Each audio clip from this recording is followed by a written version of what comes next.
La revista El Doctor en Casa presenta su programa El Doctor en Casa TV.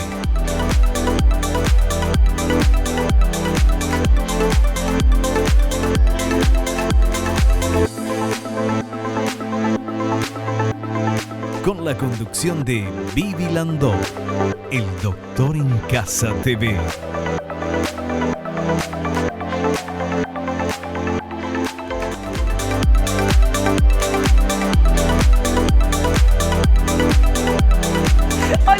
Hola, ¿cómo están todos? Pero muy bienvenidos.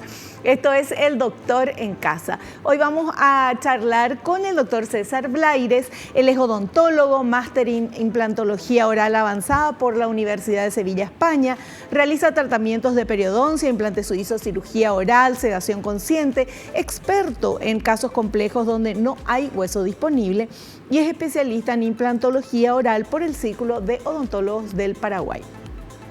Nuestro tema de hoy: endodoncia versus implantes dentales. Veamos por favor la placa que nos explica un poquito el tema. La endodoncia y los implantes dentales son tratamientos diferentes. Se realiza la endodoncia para restaurar una pieza dental dañada y mantenerla en la boca, evitando la extracción, mientras que los implantes son actualmente el tratamiento de elección para reponer dientes perdidos.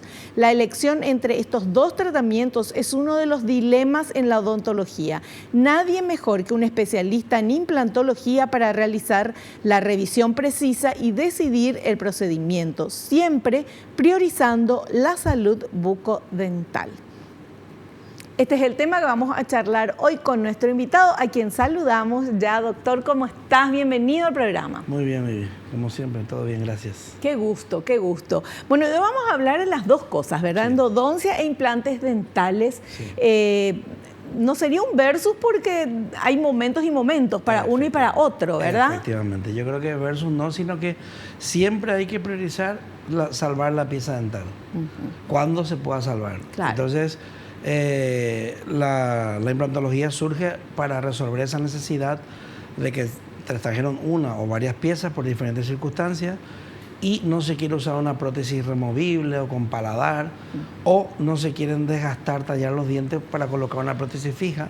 Por ejemplo, te falta una pieza, tenemos que tallar dos para reponer una. Entonces los implantes surgen con esa necesidad para no hacer más daño, para resolver un problema estético o funcional, ¿no? O masticatorio. Entonces la endodoncia siempre sería la primera opción, siempre y cuando se pueda salvar. Y vuelvo a la frase de siempre: busquen un especialista en endodoncia. Yo también tengo un posgrado en endodoncia, aunque lo que más me gusta es la implantología. Entonces, un error que veo muchas veces es que no se sigue el protocolo correcto para hacer una endodoncia. Entonces, ahí viene el fracaso también de la endodoncia. Ni tampoco se tiene la tecnología actual para hacer una correcta endodoncia, porque no es lo mismo la endodoncia que hacíamos hace 30 años que la que hoy podemos hacer. Claro. Entonces, la cantidad de materiales que tenemos, el sistema, el protocolo que se utiliza, hace que la endodoncia sea un tratamiento muy predecible.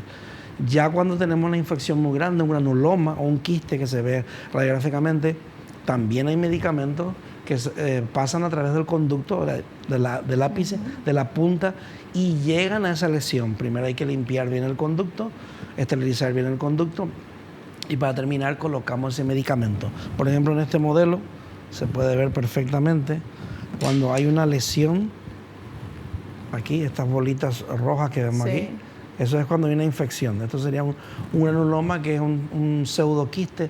Un quiste ya es algo duro y que va invadiendo. El granuloma es blandito y es típico en las endodoncias cuando se ve radiográficamente, o a veces el paciente tiene una inflamación y se toma la radiografía o se ve que hay una lesión cariosa profunda, se ve esta lesión. Este tipo de lesiones son los que son más difíciles de tratar si no se hace un correcto tratamiento de conducto o una endodoncia.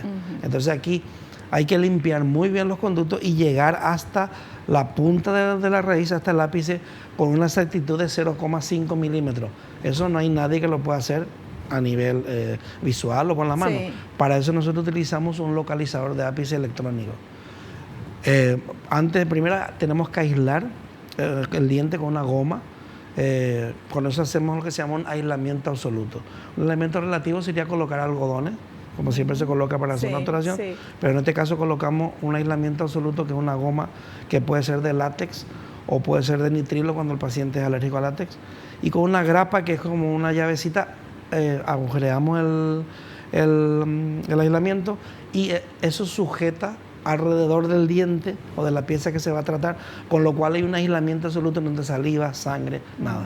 Se coloca un soporte que puede ser de hierro o de plástico y nosotros tenemos una visión total de la pieza que vamos a tratar, o las piezas, a veces tenemos dos piezas juntas.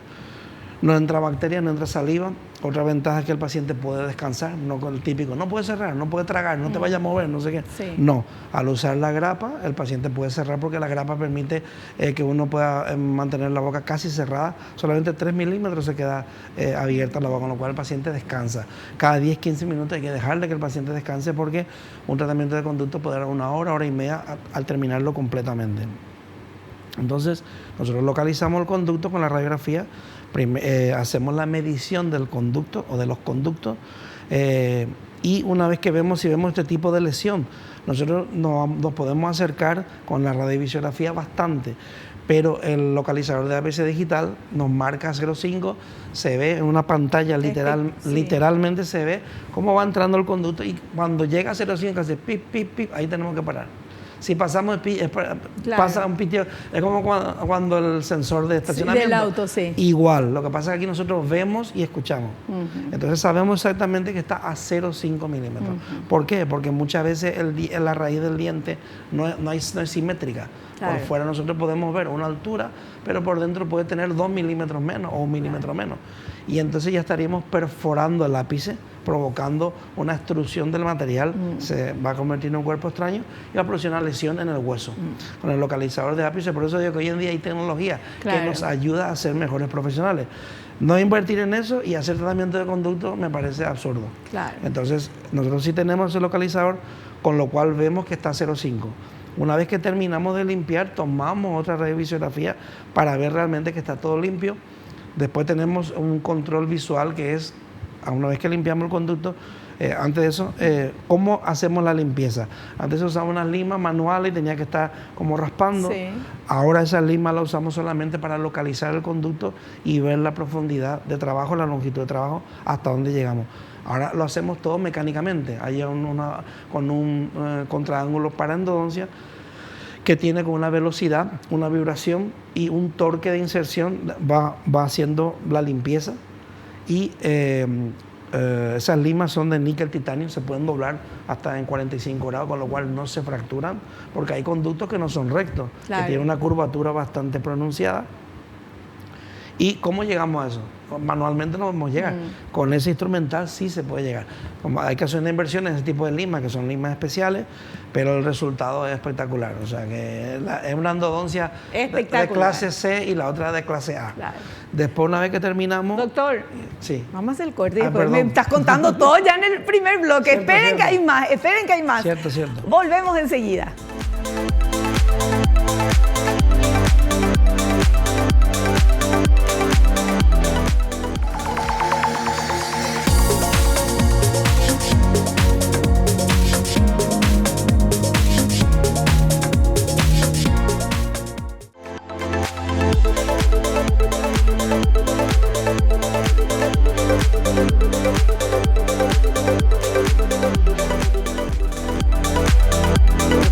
Lo que hablabas al inicio, vos dijiste, uno tiene que, muchas veces no se sigue el protocolo. ¿Cómo una persona va a saber cuál es el protocolo si no es profesional? O sea, yo me voy a X odontólogo y me hace tal cosa y yo creo que eso es lo correcto. ¿Cómo yo puedo saber cuál es el...? El paciente no puede saber. O sea, el problema es que muchas veces por terminar el tratamiento más rápido o no invertir en lo que realmente hoy se exige para que un tratamiento de conducto sea correcto, se hace como se hacía hace 30 años. Entonces, ¿qué se hace? Se hace la abertura, se localizan los conductos, se le pone un medicamento y se le dice... Para matar el nervio. Nos vemos dentro de una semana, dentro de 15 días. Eso hoy en día está totalmente contraindicado. Porque ya se ha demostrado que hay una infección secundaria. La pasta provisional que se pone en la provisoria realmente no sella totalmente la cavidad. Entonces, con la saliva se va metiendo. Entonces, estamos trabajando sobre sucio. Supuestamente limpiamos, pero estamos contaminando otra vez. Entonces, ¿hoy qué se recomienda? ¿Cómo se hace? ¿Cuál es el protocolo? Hoy el protocolo sería, primero diagnosticar, te hace falta una endodoncia, no tener lesión periapical, o sea, lo que mostramos antes, se hace un tratamiento de conducto normal, se limpia, se cierra y ya está. Tener una lesión periapical, hay que colocar otro tipo de medicamento, puede ser que si supura o sale sangre, que es muy raro, pero puede pasar, tenemos que hacerlo en 2 sesiones. Si no, se hace todo en una sesión. Nada de 3 sesiones, nos vemos dentro de 15 días, nos vemos dentro de un mes. Sí, el otro ahí con el diente ahí, sí. Eso garantiza una infección cruzada y garantiza que el tratamiento de conducto va a dar problemas seguro. Seguro se le va a inflamar, va a fracasar. Entonces, sería aislamiento absoluto con la goma. Hacemos la apertura, localizamos los nervios, con las limas manuales introducimos y vemos qué profundidad tiene, con la radiografía previa que hicimos, con el localizador de ápice nos confirma esa profundidad, después de eso instrumentamos, o sea, limpiamos con el motor y una vez que terminamos volvemos a verificar si la profundidad es correcta o no. Irrigamos con una solución que va desinfectando. Y una vez que terminamos, vemos que ya se hace una limpieza, tenemos que secar ese conducto. Se usan las puntas de papel. Esa punta de papel, si sale con una secreción, con un loco amarillo, marrón, hay todavía infección, hay bacterias. Entonces, tenemos que volver a repasar y volver a irrigar. Hasta que salga limpio el papel. Hasta que salga el papel mojado, pero sin ningún tipo de color.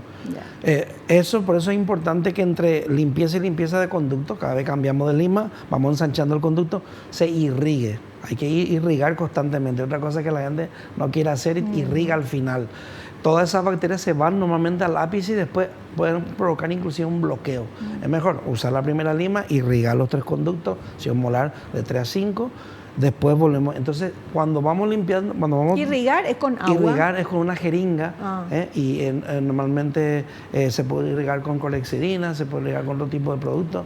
Se puede, entonces, eso es lo que hace que, aparte de eliminar los detritos, los restos, esteriliza el conducto, elimina las bacterias que hay. Entonces, cuando nosotros vemos que cuando usamos la punta de papel sale blanco, o sea, no hay nada, entonces ahí seguimos secando y tenemos que usar esa punta que va a ir con un calibre determinado, dependiendo hasta dónde llegamos a limpiar el conducto, porque los conductos tienen diferentes diámetros, no todos son iguales. Puede ser desde 15 hasta 70, 80, en la zona anterior son muy anchos. Una vez que nosotros vemos que ya sale limpio, secamos hasta que ya no haya nada de líquido. Eso es muy importante. Si en la puntita, cuando introducimos la punta de papel, sigue saliendo algo de líquido, hay que seguir secando hasta que no salga nada. Una vez que vemos eso, el conducto está perfecto y ahora procedemos a la obturación con gutapercha, que necesita también un cemento especial que selle esa parte. Si tiene una lesión como la que vimos antes, hay que poner un medicamento intraconducto y que es ideal que pase la punta del ápice. Como llegamos a 0,5, hay una jeringa especial con unas puntas muy finas, hacemos un poco de presión y pasa al ápice. Entonces elimina esa lesión, porque nosotros limpiando no vamos a ser capaces de llegar. Ahí me dice el paciente, bueno, mandame antibióticos. Yo te mando antibióticos y se va, el síntoma va a desaparecer, pero la causa no. Claro. Va a seguir teniendo la lesión. Entonces, una vez que hicimos correctamente, después hacemos la reconstrucción en la misma sesión, que es lo suyo, porque si dejamos otra vez con un provisorio, aunque esté obturado, se puede contaminar. Lo suyo es colocarle un perno, un poste y reconstruir la pieza. Entonces, en 1 hora, hora y media, si tenemos la tecnología y la experiencia, es más que suficiente y el paciente sale con esa pieza totalmente terminada y bien hecha el tratamiento, ¿verdad? Perfecto. Bueno, súper claro. Tenemos materiales. Comenzamos con el primero, por favor. A ver. ¿Qué es una endodoncia? Consiste en limpiar, desinfectar los conductos donde se aloja el tejido pulpar, extraer el nervio, sellar los conductos y reconstruir la corona del diente para impedir que ingresen gérmenes. Para realizar este procedimiento se deben valorar diferentes estructuras anatómicas. En ocasiones, mantener el diente puede no ser la mejor opción, debido a posibles futuras fracturas.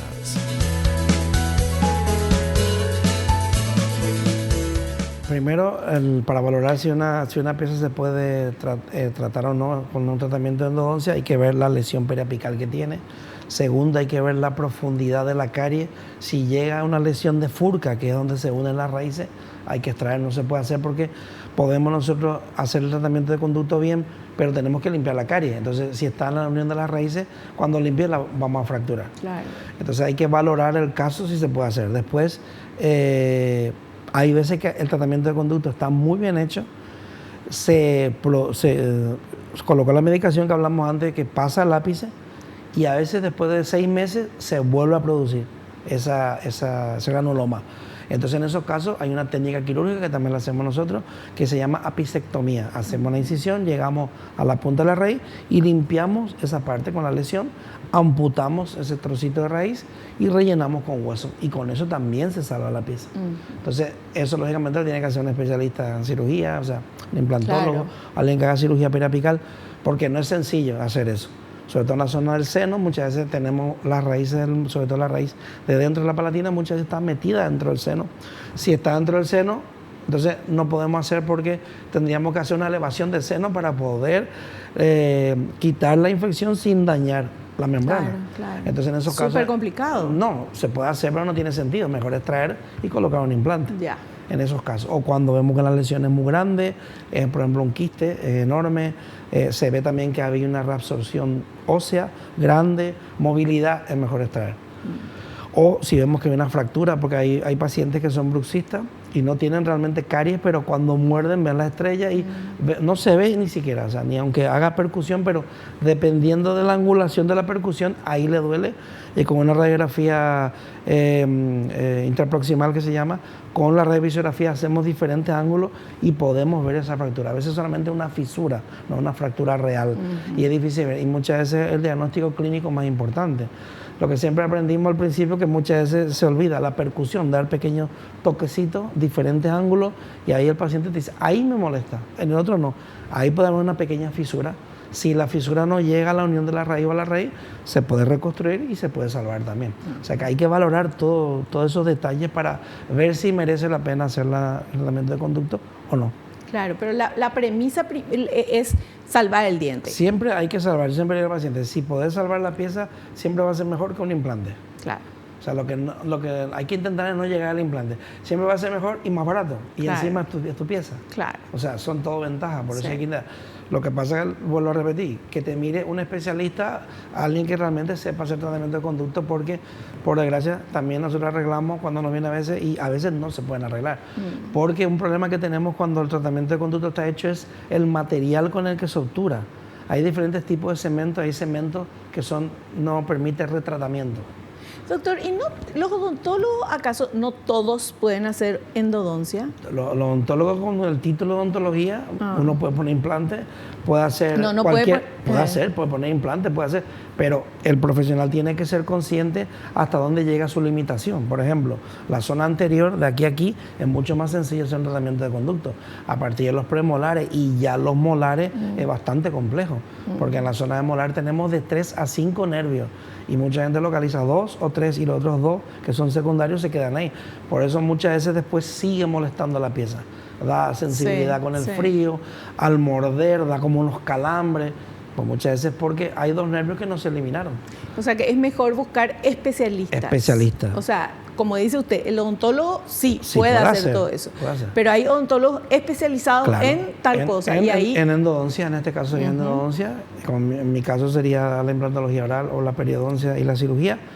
Pero a mí, como me gusta también la endodoncia, también por eso tengo un posgrado y por eso también utilizo el sistema. Pero hay casos que se me escapan a mí. Hay casos que vemos que es una lesión muy compleja o intentamos hacer tratamiento de conducto y yo localizo solo 3 conductos. Entonces yo sé que mínimo hay uno más. Si no lo veo, entonces normalmente ya el especialista usa un microscopio electrónico especial que tiene un coste bastante grande. Entonces con ese microscopio localiza ese puntito que es una entrada mínima y por ahí entra y ve ese nervio que falta. Un conducto accesorio suele ser. Perfecto. Bueno, ahora Hacemos un corte. Volvemos ya.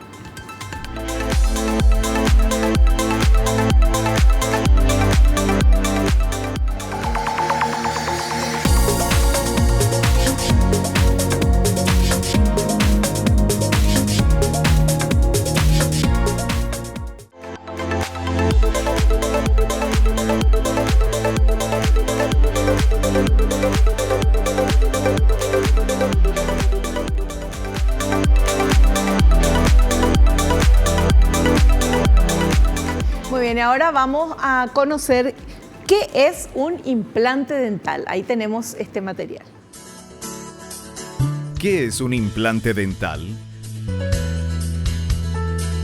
Se trata de la sustitución total de la pieza dental, que consiste en la colocación de pequeños tornillos de titanio dentro del hueso para reemplazar la raíz natural del diente perdido. Posteriormente, se coloca la prótesis indicada en cada caso. Los implantes dentales juegan un papel importante en el reemplazo de dientes perdidos. Eso es como habíamos hablado, cuando falta una o varias piezas, lo ideal es colocar un implante, porque si no, como dijimos antes, tenemos la opción clásica que sería o una prótesis removible, que puede ser de cromo cobalto o de resina, que es bastante incómoda, o tenemos que tallar los dientes adyacentes a la ausencia. Entonces yo creo que es peor la solución que el problema, porque tenemos que desgastar los dientes que están sanos para poder salvar o resolver el problema estético. Sin embargo, si colocamos un implante, entonces solamente hacemos la incisión o la cirugía en esa sola pieza. Entonces esa sería la indicación correcta. Cuando falta una pieza, sí colocar implante. O aquí, como tenemos un ejemplo, faltan 3 piezas, pero se ponen solamente 2, no hacen falta 3 piezas. Se colocan 2 implantes, pero 3 coronas. Ya. Perfecto, perfecto, súper claro. Ahora vamos con este otro material que habla justamente, el doctor nos explicó, porque hoy estamos hablando de endodoncia y de implantes dentales. Entonces ahora es, ¿cuál elegir? Vamos a ver este material. ¿Cuál elegir? Sin duda, el implante es la mejor opción para reemplazar un diente perdido. Mantener el propio diente es la mejor opción si el pronóstico es favorable. El odontólogo valorará la restaurabilidad del diente, el estado del hueso alrededor y de la encía. No en todos los casos se puede realizar una endodoncia.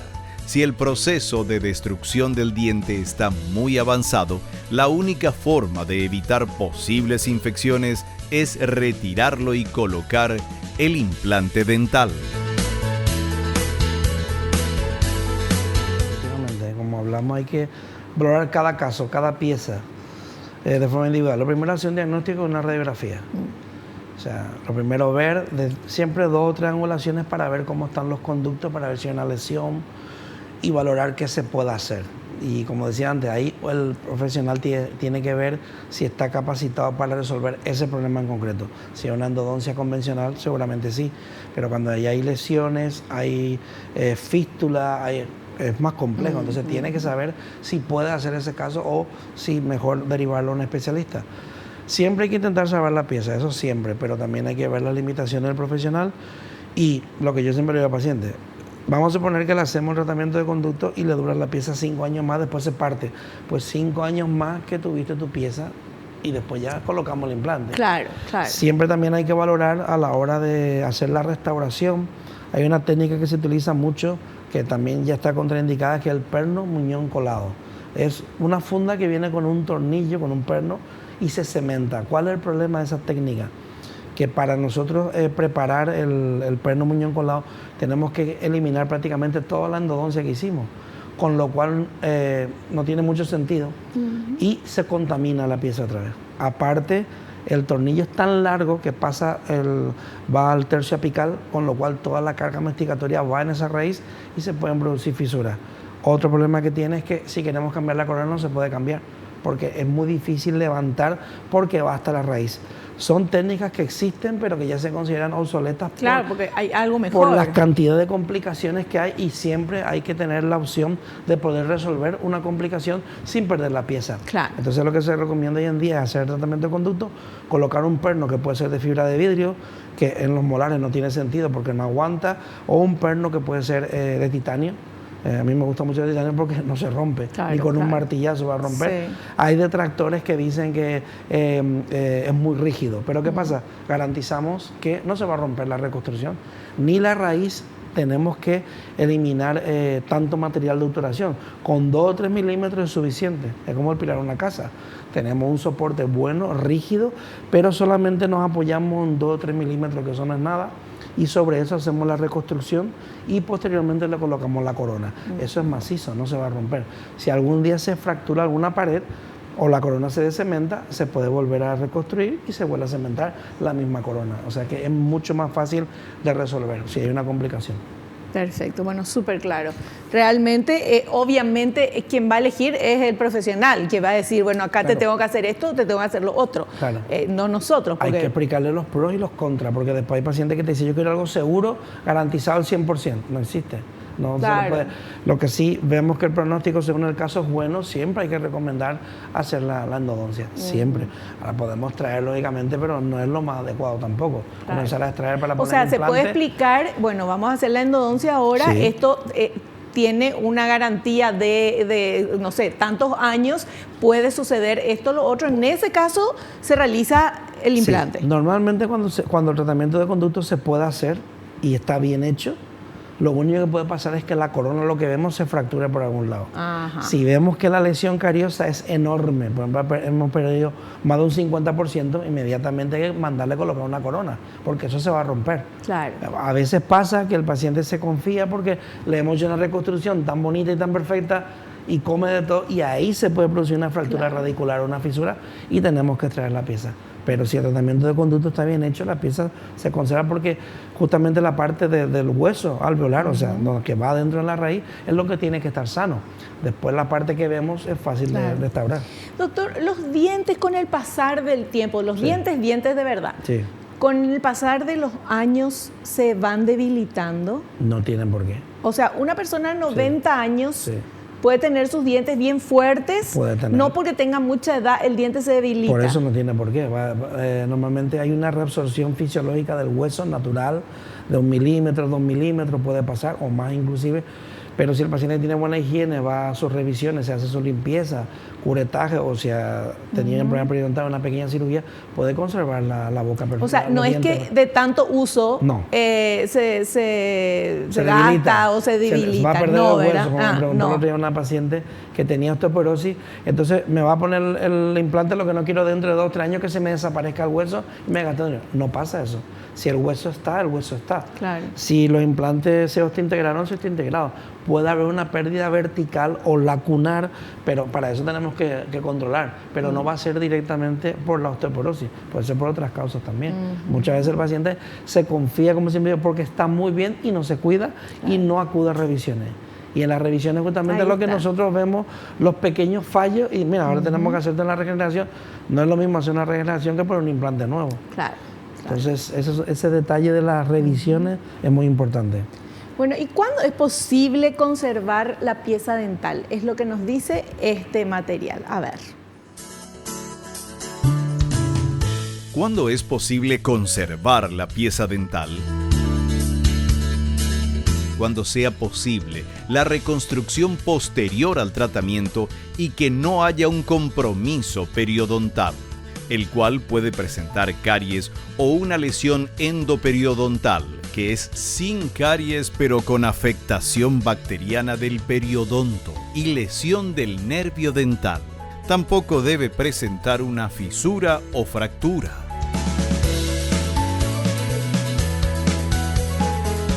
Aquí, por ejemplo, vemos unas caries que son enormes, pero así todo las paredes están íntegras. O sea que, digamos, adentro está la carie. Sí, digamos que la estructura dental está bastante bien. Si se pierden paredes, yo siempre que hago un tratamiento de conducto y sobre todo molar y premolar le pongo un perno. No le cobro más si le voy a poner o no. ¿Por qué? Porque garantizo que va a tener una estructura más sólida. Claro. Porque vamos a esperar a que se fracture para hacer eso. Ajá. O que se fracture la raíz para hacer eso. O ya no tiene solución. Claro. Le colocamos un perno, reconstruimos y si se rompe yo sé que se va a partir en los laterales, nunca en el medio, porque está macizo. Y después lógicamente hay que colocarle la corona. Pero aquí por ejemplo si vemos, esto sería también una lesión endoperio. La lesión endoperio, aunque ahí dicen muy bien que puede ser sin caries, también a veces la lesión endoperio se produce por la infección que llega al hueso y eso puede producir que se reabsorba el hueso alveolar, porque no se trata. Tiene infección, se le inflama, toma antibióticos y se tira años con eso. Entonces, esa infección cada vez va eliminando el hueso. Claro. Y por eso la lesión endo sería del conducto y perio de todo lo que rodea a la pieza, ¿no? Entonces, siempre hay que valorar eso, pero en líneas generales lo más importante es valorar el caso y ver si realmente el profesional, voy a repetir, está capacitado para ese caso, porque estos casos no son fáciles de resolver, son bastante más complejos de lo que parecen. Bueno, a mí lo que me preocupa es ese tema de si el profesional está capacitado.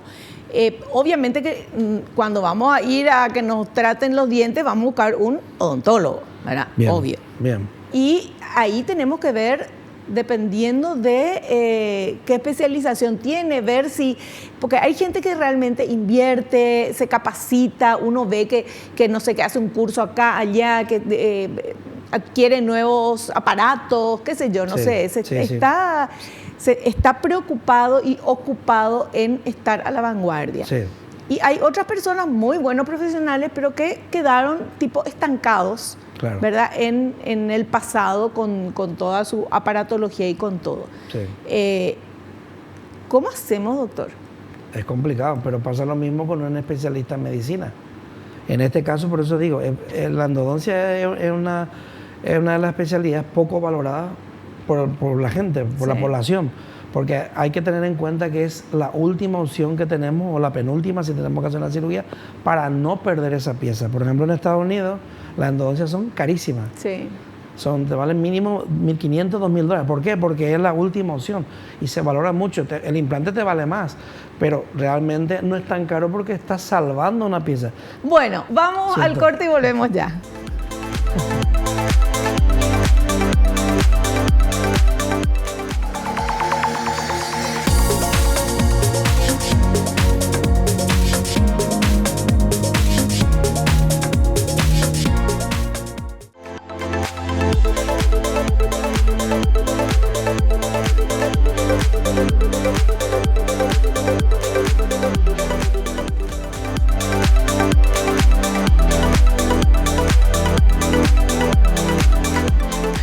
Muy bien, continuamos charlando con el doctor César Blaires. Estamos hablando de endodoncia versus implantes dentales. O sea, estamos conociendo los dos a profundidad para poder elegir después y realmente, como decía el doctor y como decíamos, la elección es de el profesional que va a decir, bueno, en este caso conviene esto.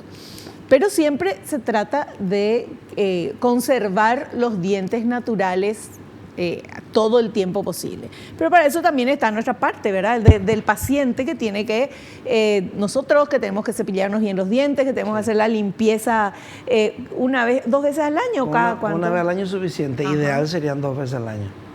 Pues entonces ahí evitamos el tema del sarro, claro, esto, lo otro que trae todos los problemas. Efectivamente. Una reducción en el índice de bacterias en la cavidad bucal, lógicamente, menos caries, menos lesiones, sí, en definitiva. Sí. Perfecto. Bueno, vamos a ver este otro material que dice ¿cuánto dura una endodoncia? ¿Cuánto dura una endodoncia? El pronóstico a largo plazo es bueno. La principal variable es el estado del diente previo al tratamiento. Cuanto peor esté, peor pronóstico tendrá. El diente endodonciado queda más frágil que uno sano y es más susceptible de presentar fisuras o fracturas, sobre todo en pacientes con bruxismo.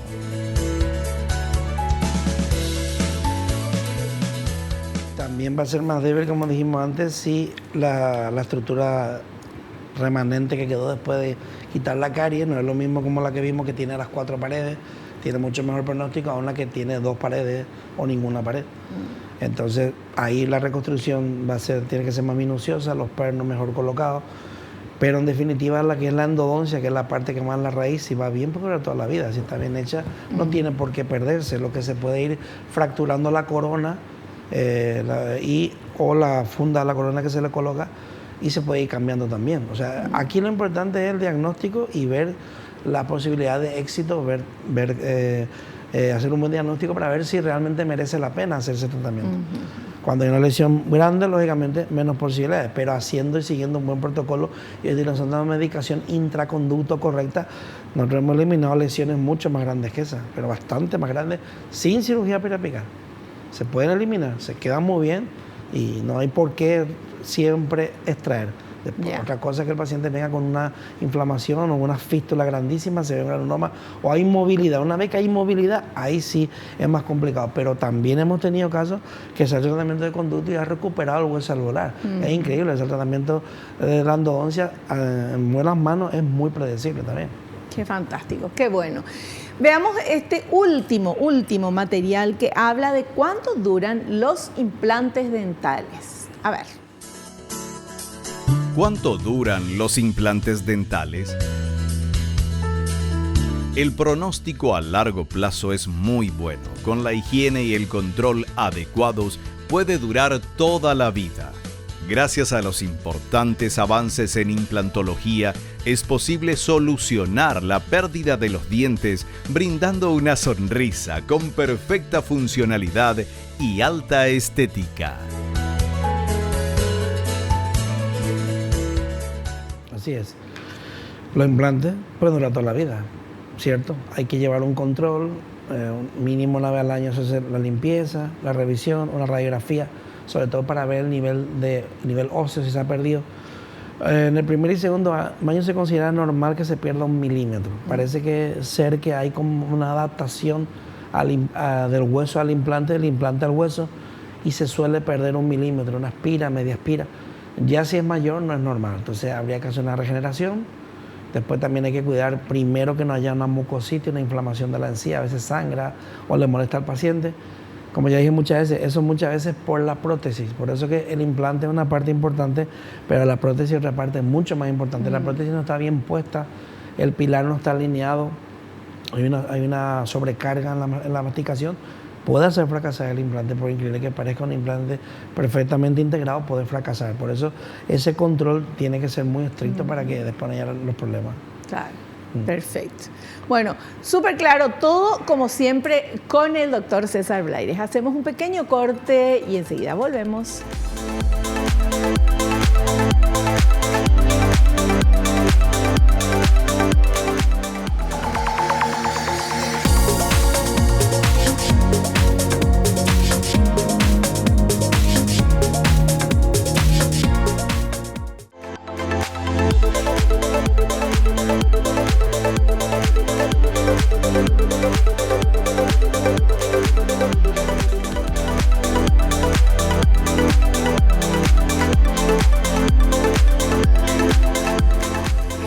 Estamos en la parte final del programa, pero ustedes saben que en este momento es cuando vemos las consultas que enviaron o las preguntas que enviaron a través de las redes sociales para nuestro invitado. Entonces veamos esta primera pregunta, por favor.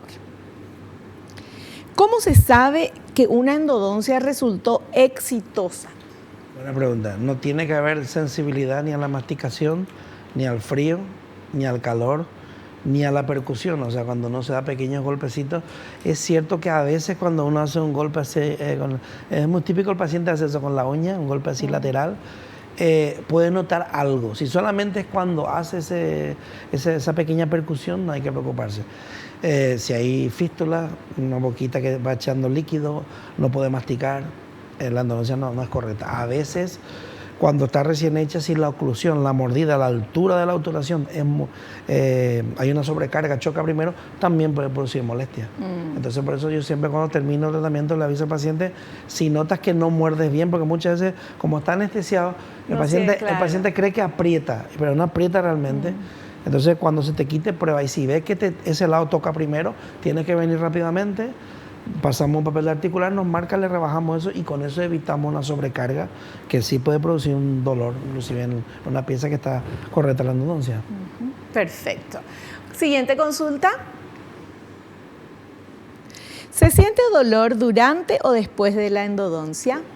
Puede ser, durante no. Si se siente durante está mal anestesiado. Claro. O sea, no debería, ¿no? Sí. Primero se pone anestesia infiltrativa. En la parte inferior sería la troncular, que la parte inferior es cuando siempre la gente dice, arriba no me duele nada, pero el abajo me duele muchísimo, está mal anestesiado. Hay una anestesia que se llama troncular que tenemos que bloquear aquí, en el tronco nervioso, y pinchamos aquí, pero se te duerme hasta el labio. Entonces ahí está bien puesta. Ajá. Si solamente notas la zona dormida, no está bien puesta. No está bien. Puedes notar hasta la lengua, el lado derecho dormido, pero notas la cara dormida, pero el labio no. Esa es una forma... O sea, sí o sí el labio tiene que dormirse. En la parte inferior posterior. En la parte superior no. Claro. Entonces, por eso hay que usar esa anestesia troncular.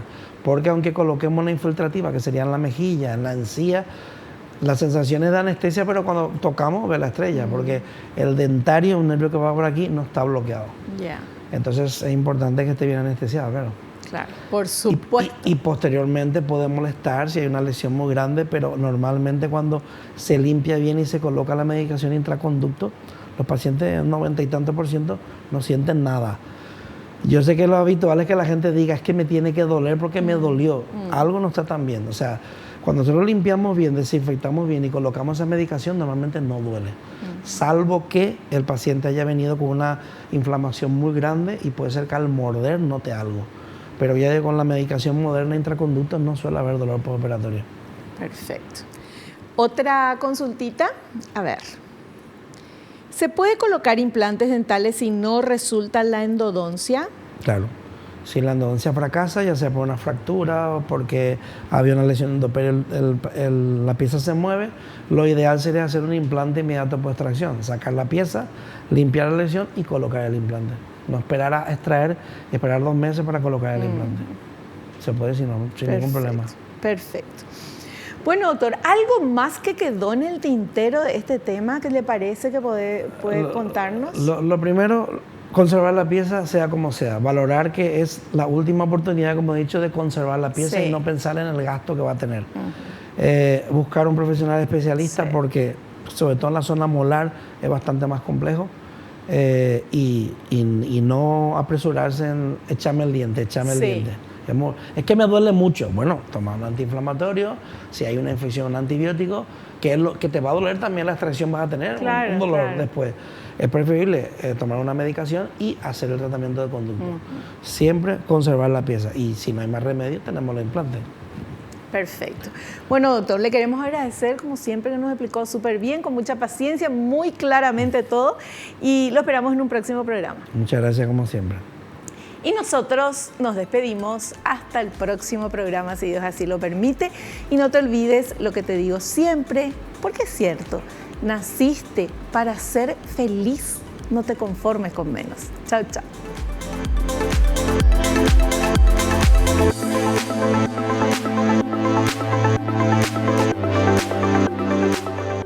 La revista El Doctor en Casa presentó a Vivi Landó en el programa El Doctor en Casa TV.